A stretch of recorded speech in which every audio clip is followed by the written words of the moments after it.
Welcome to the Business Buyer Diaries. My name is Nathan Platter. I'm a full-time employee, and I bought a business. I did everything right, from finding the deal, handling all the due diligence on 63 opportunities, and ultimately bought a profitable gym. And boy, was I in for a big surprise as a new owner. I chronicled everything in real time, including the biggest wins to the stressful nights at 2 a.m. I'm sharing my journey without sugarcoating anything, so you don't make the same mistakes that I did. Here's today's episode. Well, we just finished the the check-in for all the FIT members and the new challenge members. You guys, I'm stoked. I forgot how much energy and excitement was there.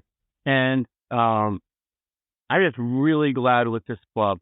And I'm excited because there's a lot of good foundation, a lot of good things, a lot of good people. But there's a nuance that I've noticed. Nuance I'm noticing that the former owner didn't have that I want to bring back is going above and beyond with gratitude.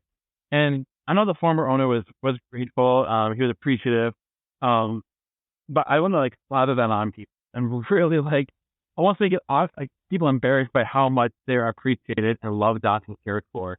I went around at Saints and fist bumped each of the volunteers. There are probably 10 or 11 people that help with weigh-in, check-in, photos, and each of them matters. And now just one thing that a few people wow, thank you. That really means a lot. And I don't know if I'm sure the former owner did that, but I want to do it so much that it really means something. And here's why. People go through life and are not given thank you cards anymore. People don't write thank you cards for birthday presents. People don't acknowledge gratitude. If you go to I'm just going to pick South Korea, for example. And you go there and you give something or you receive something, giving a bow out of respect and gratitude, that means something. And when you go sir or ma'am or Mr. or Mrs. in the South, gratitude still means something. And in Minnesota, I don't know, maybe it's just a Minnesota thing, but I don't think people say thank you or acknowledge or appreciate. And I think part of that comes from entitlement. People assume that they're going to get the loan. People assume that they deserve something. People assume that they're owed something. So yeah, of course, if you're owed something, if your give a friend $5 and they give it back to you, you might not say thank you. Say, all right. And then you get it back. And there's no gratitude because of course, they owe you your money back. When you're owed something, you can be grateful that they fulfilled their part of the deal, but there's no gratitude that's second nature to it. But if all of a sudden you wake up one day and there's a present on your front door from a friend or a grandma, you should say thank you. That matters and that means something because they didn't have to, they didn't or obligated to. But when you say thank you, it acknowledges that people did something that they were not obligated to do, and you acknowledge and you appreciate them because you value that relationship with. So I thank each of the instructors, thank the managers. The managers stayed later than they had to, and so that's something that I do. And so I really want to practice that and give a little something to the instructors and the manager for even just check-in day. They don't have to show up. I know that they're on the clock. They're on the schedule. They have to show up. But guys, Friday night, people can get drunk. People can go stay up till 3 a.m. partying. People can do whatever they want. They may have to show. They may be on the schedule to show up. That doesn't mean they will show up.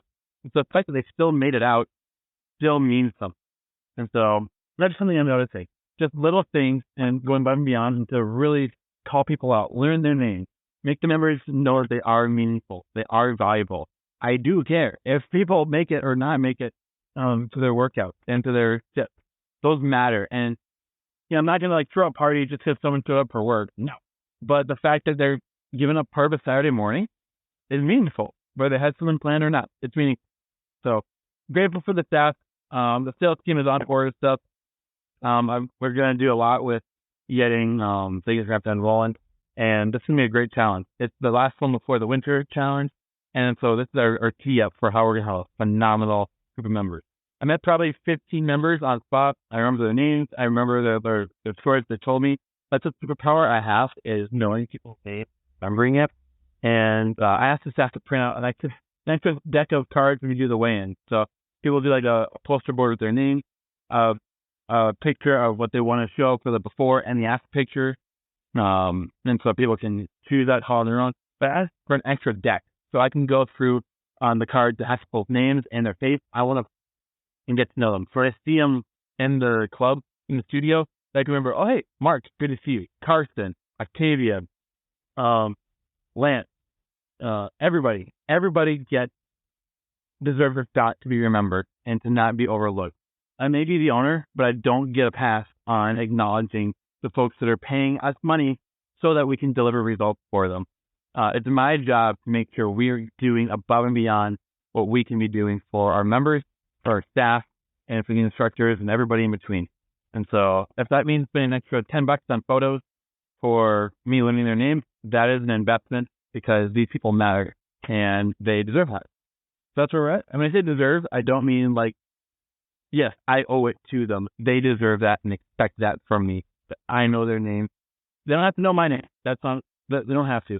But it's on me to know their names and tell my staff.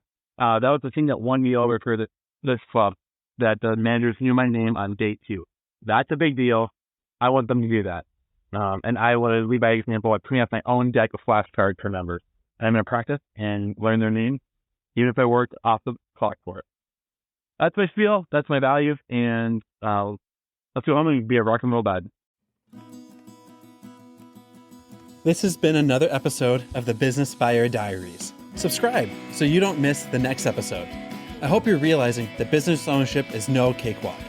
Check the podcast notes for a link to the DIY due diligence program, the complete list of show sponsors, and for media inquiries. Music written and composed by Wes Schrock. I'm your host, Nathan Platter. Join me again on the next one.